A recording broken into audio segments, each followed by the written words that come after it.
Good evening, family. Eric Terry Senior, Real Talk Relationships. Tonight, Facebook Live, we are talking about the role of a husband. So listen, I need you to tag a man, fellas especially. I need you to tag your brothers. Let them know that somebody who is really trying to sow into them and to empower them in their marriages is online, and we're on live. All right. Listen, guys, this is a critical subject because we've been told some bad information for a long time. And the truth is we need to dispel a lot of the myths. So while we're building an audience, I want you guys to be sharing the post, tag a friend, send them the information, and let them know that we are set to change some things and kind of set some things in order. All right, that's really what we're gonna do tonight. We're gonna set some order so that you guys have the proper information. We can't make proper changes without proper information, so we have to make sure that we're getting proper information that is practical. It's practical things that we can do. Hey, Miss Darnella, how you doing? Hope Nick is feeling better. Glad to see you guys are doing okay. So as we wait for our audience to be built, guys, again, just thank you so much for supporting us and for liking the post and coming on and interacting with us. We really do appreciate it. Deborah and I go back and we look at the videos, look at the comments every week, and it's really cool to be able to get this kind of feedback right real quick. So real time is what I'm really enjoying about this. So all right, so we're at the 2-minute mark. So right around 3-minute mark, guys. I'm gonna give everybody another minute to get in, and we're gonna get started. All right. So about 30 seconds out.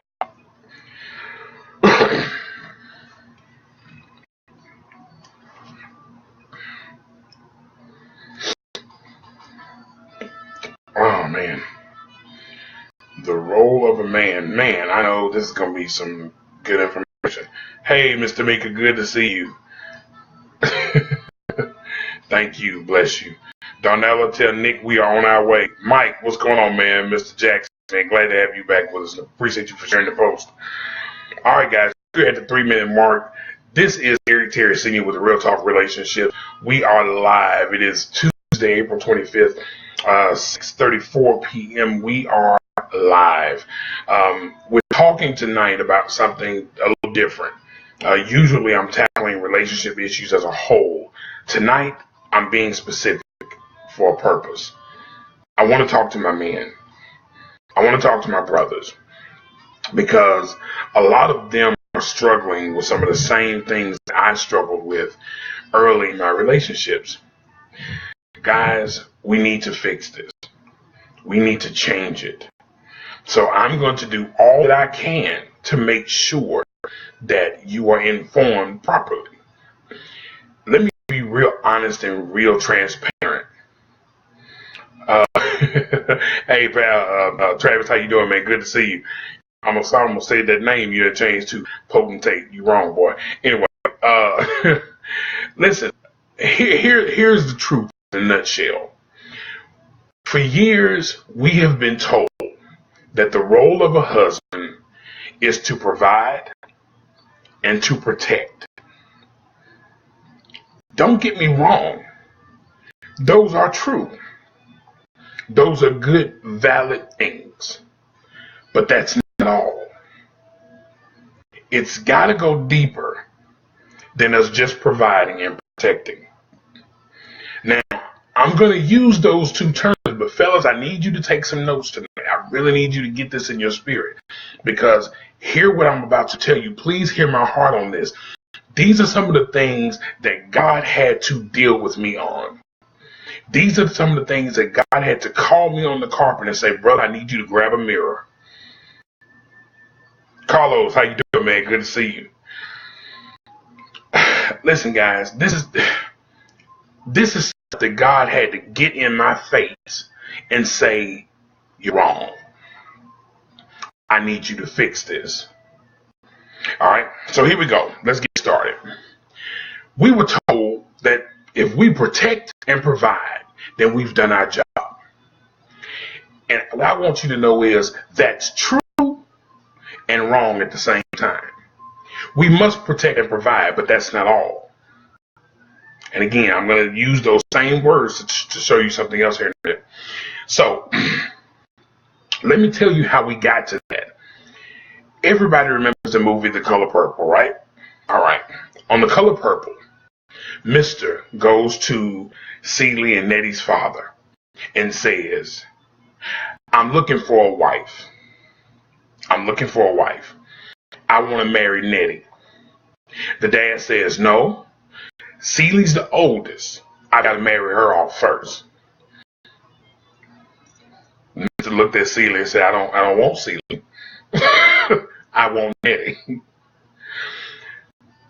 Notice what the father says then. The father goes into the attributes of Celie.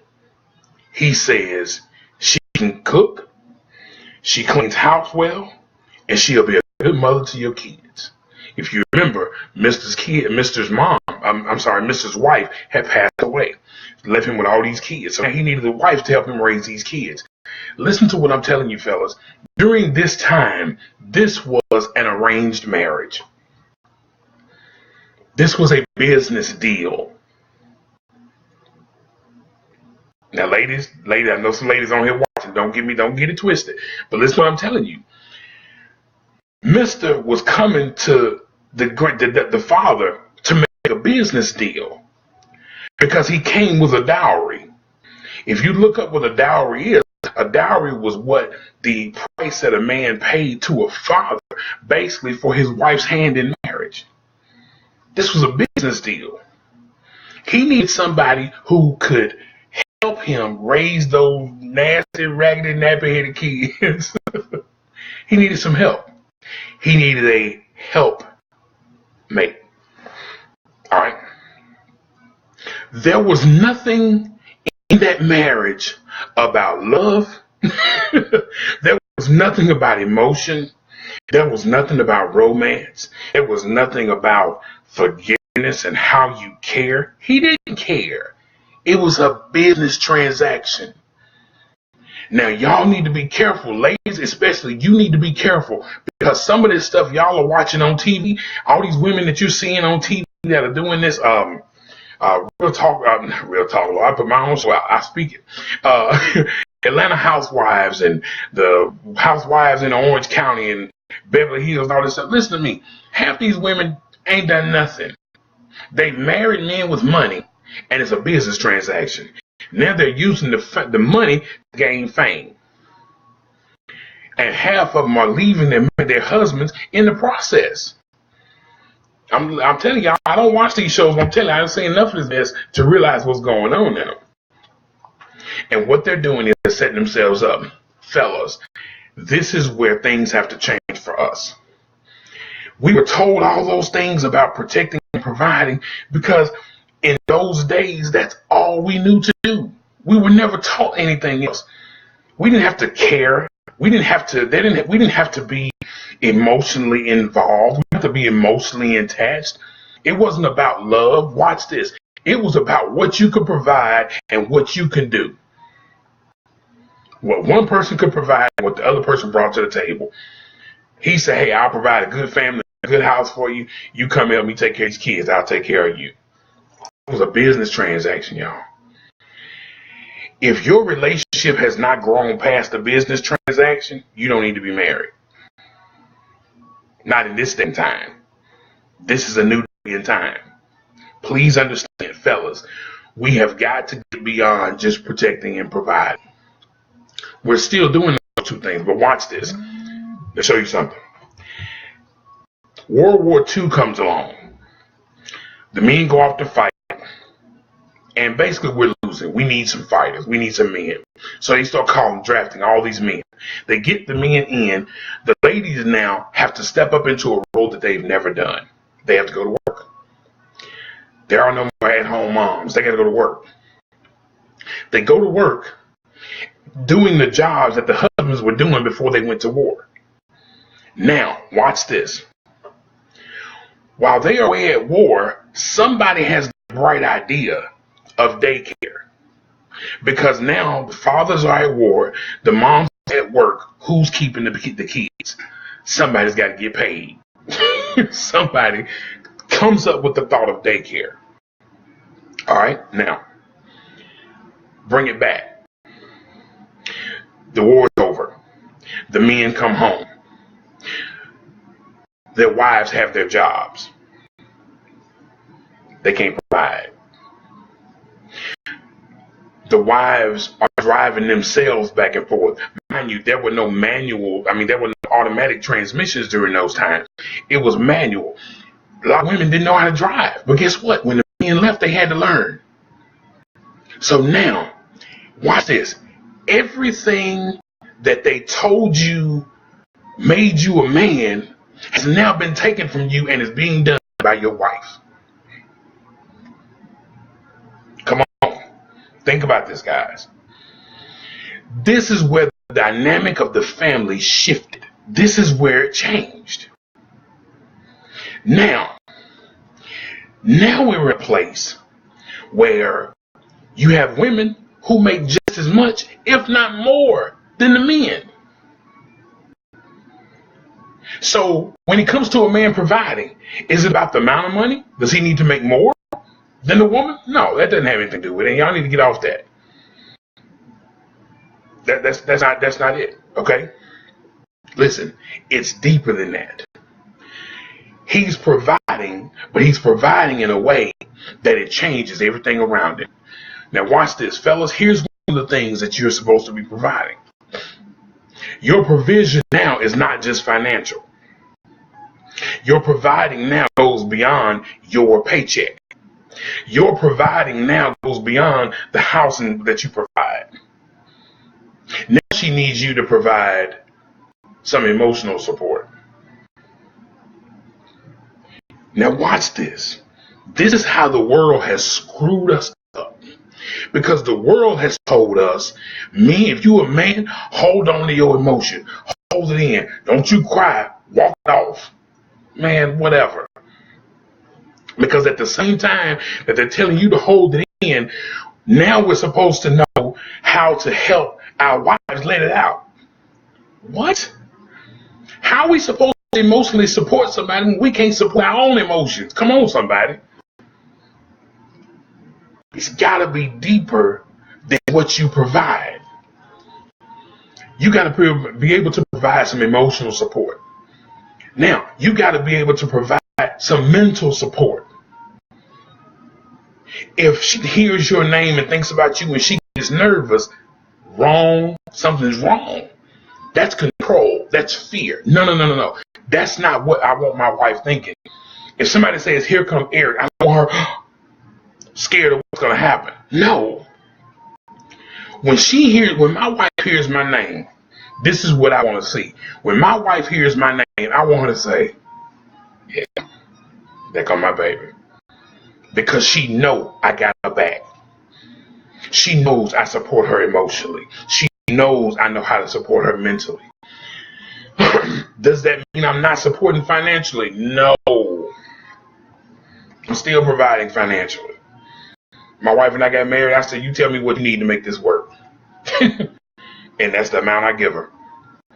Anything over and above, we work on. But listen, I'm telling you, we've got to get to a point, fellas, where we understand our role. It's providing, but it's more than just financial.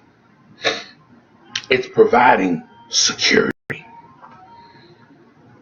Her number one need is security. She needs to know that if somebody is talking about her, watch what I'm telling you. If somebody in your family is talking about her, that she ain't got to wonder if you defending her or not.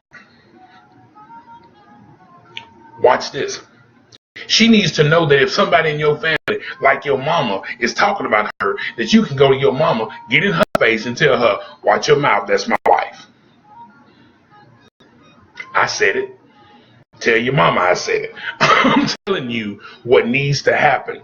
And it's not happening in a lot of marriages, and a lot of mothers are causing a lot of issues in their son and daughters' marriages because they won't keep their nose out of it. You single, you bitter, you divorced, or you're married and bitter, but you got your nose all up in your kids' stuff. That ain't none of your business. Stay out of that. But fellas, the same level of security that you would provide if somebody began to attack her physically is the same level that you should provide when somebody begins to attack her character. I will preach all day long. I don't care who you are. I don't care what church you go to. You can mail your checks to Eric Terry Sr. I'll give you the address later. All right, listen. You have got to understand what you are providing now is more about your wife's security. It is about protecting who she is. Listen, she has your name. Listen to me. I'm protecting anything with my name on it. Do you hear what I just said? I'm protecting anything with my name on it, including the bride that Christ gave me.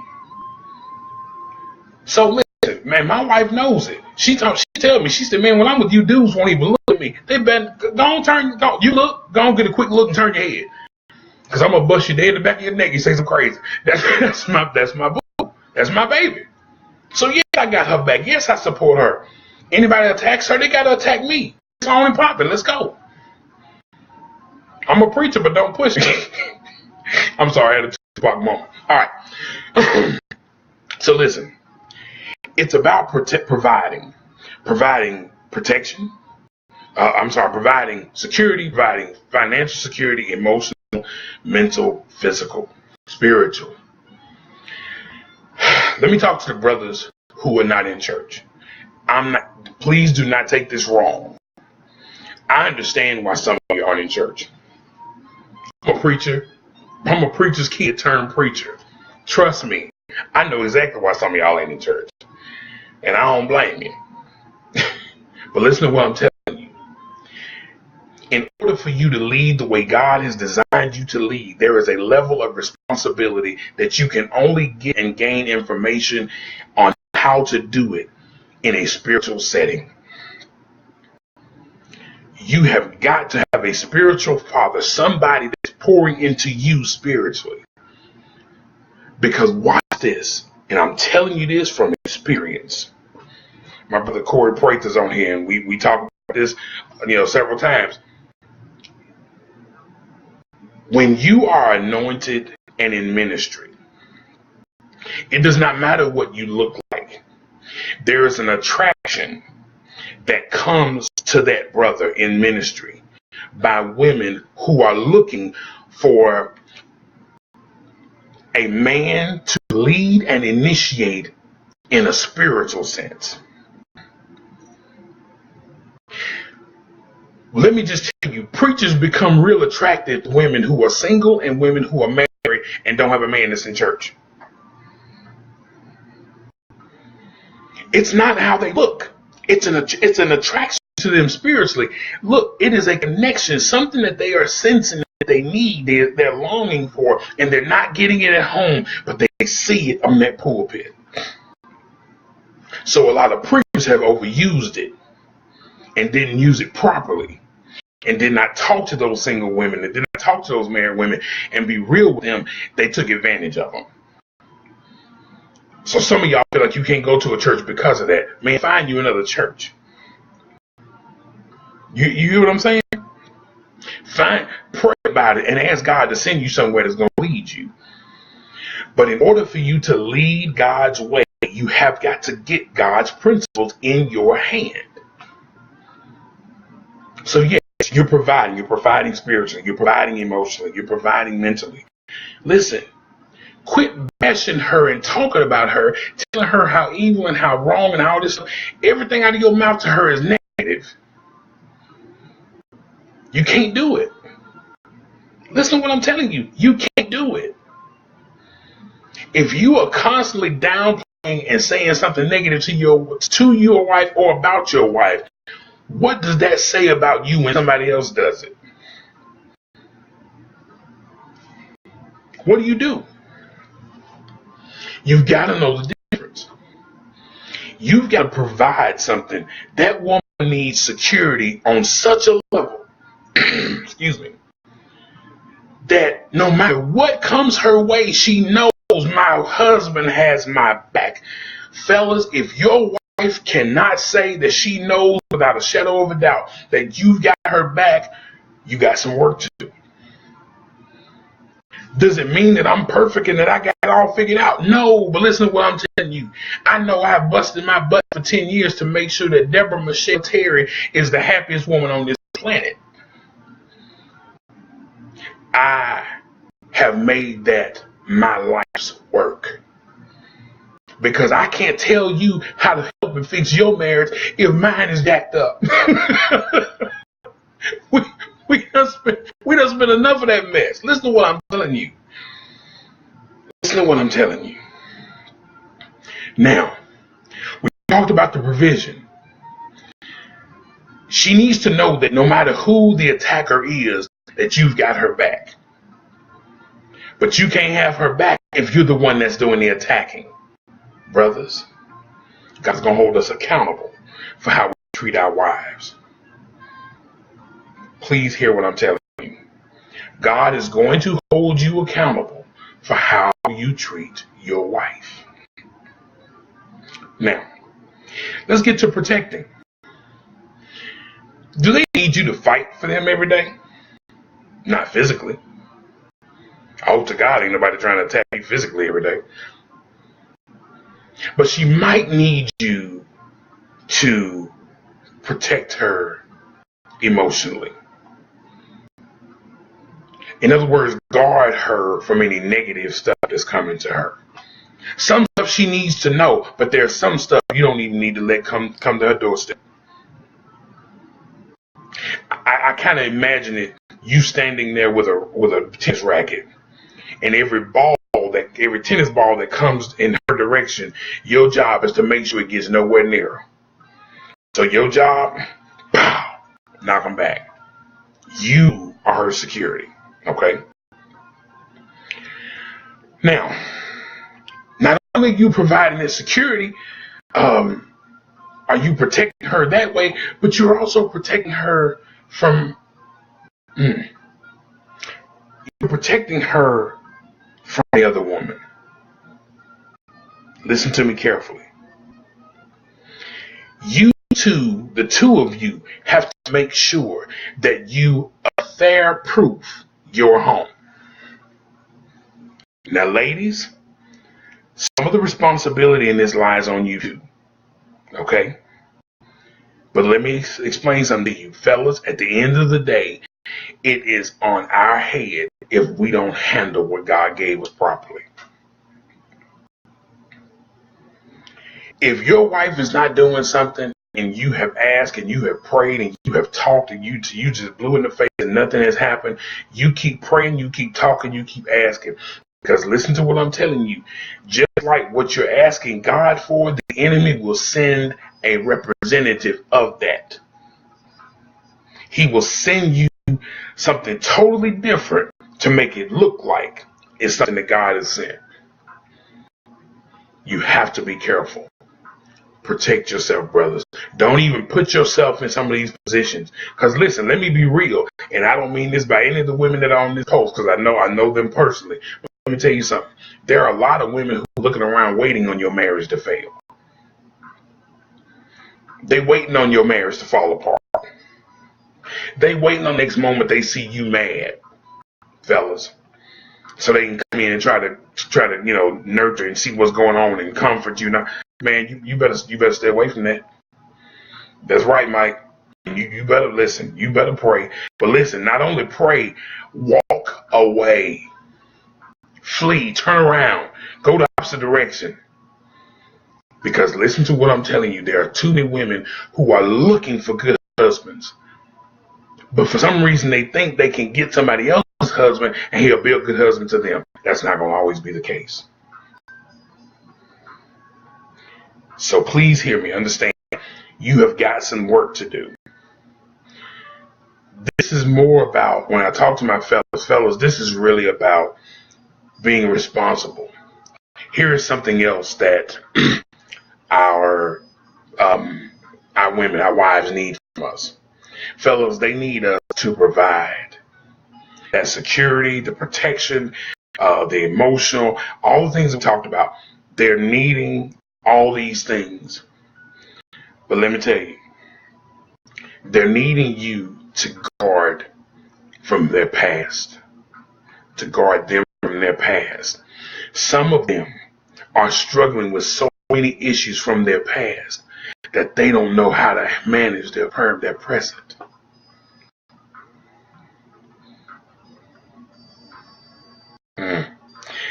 Yeah, Pierre just said the sad thing is most of the time it be their friends talking in their ear about their man, but really want their man.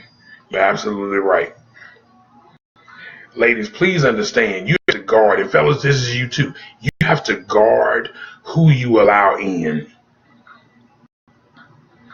Let me give you this one real quick. I know we're about out of time, but let me give you this. 1 Corinthians chapter 7, I believe it is, verse 5, talks about a husband and a wife not